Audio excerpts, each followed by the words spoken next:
Welcome to Chillin' 101. We hope this video helps. In this video, I will explain how to start your Toyota Grand Highlander with its key. Your vehicle comes equipped with a sophisticated electronic key fob, offering smart key and wireless remote control capabilities. This handy device features 4 buttons for essential functions: locking, unlocking, opening the hatch, and activating the panic alarm. Importantly, a traditional mechanical key is cleverly integrated within the electronic fob, ready for use when needed.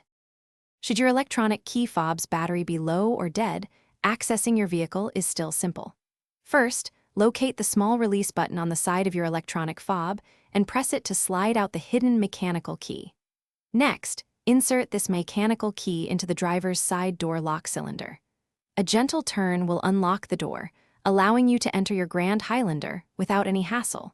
Remember to store the mechanical key back in the fob after use.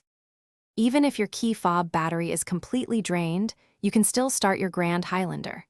After gaining entry with the mechanical key, ensure your foot is firmly on the brake pedal. Then, take your electronic key fob and place it directly against the push button Start on your dashboard. While holding the fob there, press the Start button.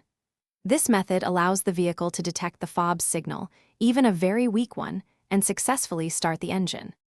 To keep your key fob functioning optimally, remember a few maintenance tips.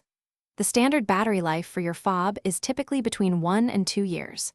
When it's time for a replacement, you'll need a CR2450 3-volt lithium-ion battery. It's also wise to avoid keeping your key fob too close to other electronics, like cell phones or AirTags, as this can accelerate battery drain. Carrying a spare battery can prevent unexpected inconveniences. Thanks for watching. Consider subscribing if we helped you.